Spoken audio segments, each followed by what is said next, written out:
La increíble historia de doña Julia Beltrán, una señora que con sus 56 años seguía cultivando y cosechando sus propias verduras, ya que era una mujer indígena y acostumbrada a producir sus propios alimentos. Cuando de pronto fue con su hermana más chica para enseñarle a sembrar y producir ahora ella sus propios huertos. La suerte las envolvió mientras preparaban la tierra al descubrir dos objetos llenos de valor y muy antiguos. Aquí esta maravillosa historia. La licenciada Josefina Mercado nos envía este relato, el cual vivió personalmente en el año 2005.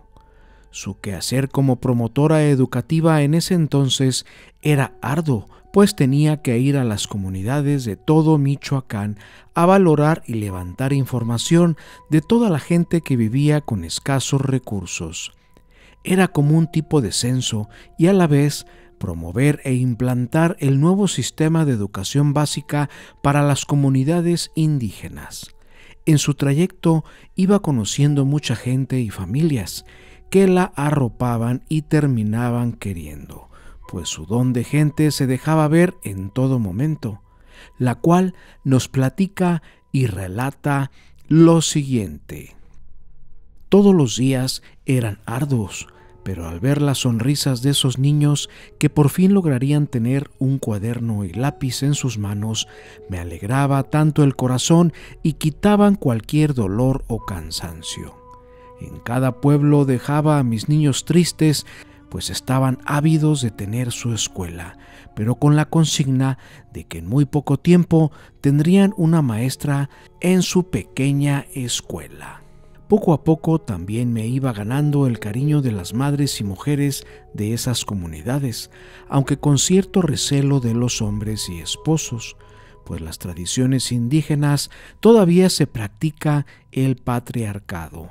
El deber de esas mujeres es ser sumisas y tener muchos hijos, donde también los ponen a trabajar muy pronto, cosa por la cual debía luchar aún más. Las memorias que me surgen al escribir estos párrafos me remiten a pensar en aquellas grandes mujeres que nos antecedieron. Me detengo y pienso en las fortalezas y templos que desarrollaron las abuelas, mis abuelas, ante todo tipo de condiciones adversas. También mi cometido era escribir acerca de una mujer indígena que fuera inspiradora. Pensé que de inmediato en lo complicado que esto puede ser para mí. De sobra sabemos que no solo hay una mujer, sino muchas mujeres que han sido fuentes de nuestra inspiración. Un día me tuve que ir a Tinguendín. Me recomendaron con una familia muy especial. Cuando llegué, me recibieron en su pequeña casita o choza. Todo olía a madera, árboles, naturaleza y mucho olor a carbón, pues todas sus comidas las hacen con el carbón de mezquite. Recuerdo que esa noche pasé mucho frío, pues estaba pegada al bosque espeso esa casa. Una familia me atendía en mi quehacer como promotora educativa, y mientras cenaba alrededor del fogón de leña, nos sentamos en espera de nuestro alimento. Pero observé el cuerpo cansado de doña Julia, el cual retumbaba en mi mente. Se le veía exhausta. Sus pies cansados revelaban el esfuerzo que le significaba para dirigirse hacia esa olla, y ahí es donde hacía sus ricos frijoles, aún en proceso de preparación. Como toda una mujer constructora de paz y diálogo, escuché la opinión de cada integrante. Esa noche ganó el pequeño Andrés, quien sería también mi alumno. Entusiasmado le dijo a su mamá: «Échale más jitomate, mamá, para que los frijoles sepan ricos, por favor». Esa cara de emoción por su plato de frijoles me llevó a pensar cómo algo tan básico para mí en ese momento era para la familia un bien gastronómico de valor y que su consumo podía dibujar rostros de felicidad cual fueran dulces de piñata. Me di cuenta que doña Julia tenía un pequeño huerto afuera de su casita con varios tipos de brotes como tomates, jitomates, chiles y hasta papas y zanahorias. Era obvio que ella los cultivaba. Julia le puso 2 jitomates picados en los frijoles y me invitó a probar sus deliciosos jitomates. Le dije que con gusto, y conforme servía los platos me platicaba que a ella le gustaba mucho cultivar y sembrar sus verduras y jitomates, pues no podían gastar tanto dinero en el mercado. Al mismo tiempo que se quejaba con su esposo, pues me fue diciendo que muchas veces no le daba dinero para la comida de sus hijos. Es por eso que se puso a sembrar, y por lo menos frijolitos y jitomates tenían seguros. La cena me supo como un gran manjar, pues esos frijoles de la olla con sus jitomates, chiles y tortillas recién hechas en su fogón, nunca los olvidaré. Su hijo Andrés nos ganó y terminó su plato, y se fue a la única otra división de la choza a dormir. Mientras nos quedamos platicando, Julia y yo, hablamos de lo difícil que es ser mujer, madre y esposa en su comunidad. Me comentó que al día siguiente tendría que ir con su hermana menor, que recién se había casado, y también quería sembrar sus propios alimentos, y me invitó, al cual yo accedí. Era un día domingo. Realmente lo tomé como mi descanso y al mismo tiempo conocía a otra familia. Caminamos como 25 minutos por la misma ladera del bosque hasta llegar a otra pequeña casita de madera, y nos recibió su hermana Lupita.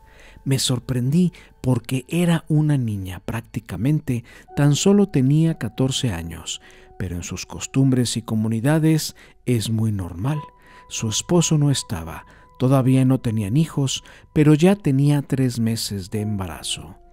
Ese terreno se lo habían regalado o prestado a su esposo unos ejidatarios, muy amigos de su padre. Era bastante grande, como de 2 hectáreas. Incluso se veía que habían tumbado unos cuantos árboles para abarcar más el terreno. Lupita pronto nos llevó al área donde quería hacer su huerto, que medía como 10 de frente por 30 de largo. Había ya bastante crecidito la hierba silvestre, por lo cual le dijo Julia que primero tendrían que limpiar para poder sembrar. Lupita le comentó que por ahorita nada más quería sembrar tomates y chiles, y que ahí tenía las semillas, por lo que entre las dos toman sus palas y comienzan a realizar sus surcos. Mientras yo contemplaba y caminaba por el espeso bosque sin alejarme tanto de ahí, pero de pronto escuché una voz muy fuerte que me gritaba: «¡Maestra! ¡Maestra! ¡Venga pronto!». Me regresé corriendo con todas mis fuerzas, pensé que se habían lastimado. Cuando al llegar vi como a un lado de la pala de Julia llena de tierra existía un revólver y un reloj, pero no eran normales, eran de color amarillo y muy brillantes. Mi mente luego pensó que serían de oro los dos. Ellas no lo querían agarrar, pues les tenían miedo a las pistolas, pensaban que tal vez se dispararía sola o algo así. Me agaché y tomé lentamente esa pistola y el reloj. Los limpié bien de la tierra apegada. Ante las miradas intrigantes de Julia y Lupita, los observé detenidamente y vi que la pistola no estaba cargada y, obvio, el reloj no funcionaba. Nadie decía nada, hasta que después como de 10 minutos pude corroborar de que esa pistola era muy antigua y era de puro oro, y el reloj era de una marca suiza que decía Pierre Daniel, y también era de oro, pues tenía también grabado 18 quilates. Increíblemente habían encontrado un gran tesoro antiguo. La pistola tenía un repujado tipo filigrana excelente. Cuando les dije de lo que se trataba, lejos de que estuvieran contentas, se llenaron de mucho miedo. Yo no podía entender el porqué, hasta que las pude escuchar. Desde pequeñas, tan solo la palabra oro les causaba pavor, pues sus abuelos y padres les contaban las historias de bandidos y familias que se habían destruido por tener el famoso oro, y que el hombre solo quería tener oro para tener dinero y mujeres. Ellas nunca habían tenido algo así como de oro. sí lo conocían y habían visto con otras gentes, pero ellas no lo querían tener. Poco a poco les expliqué que si vendían o comercializaban eso que encontraron, podrían tener dinero en efectivo y así poder vivir mejor.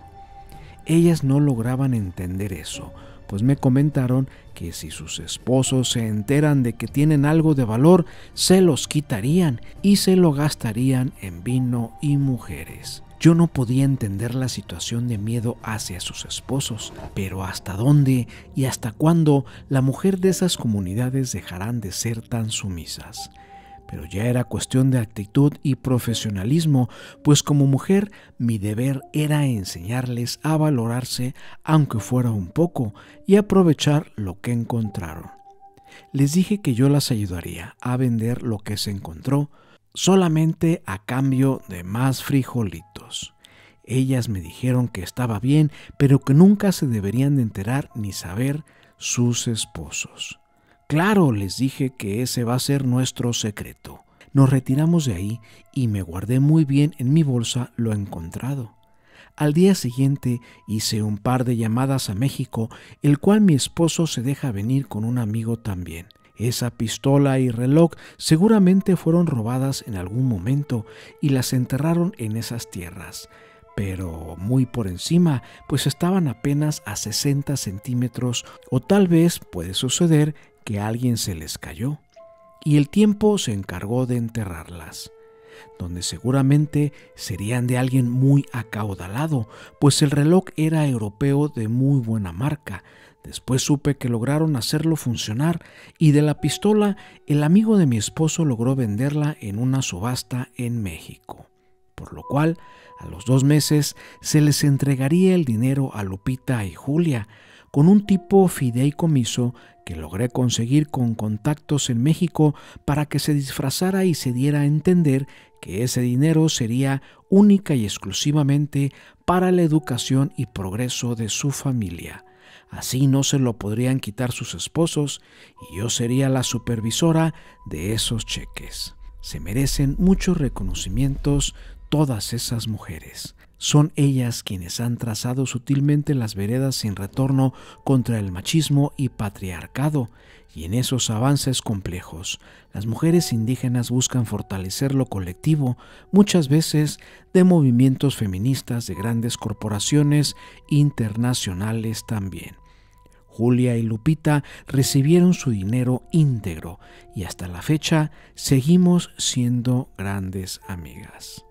Muchas gracias a la licenciada Josefina por esta increíble historia. Si te ha gustado, por favor regálanos un like y no se te olvide suscribirte. Hasta pronto.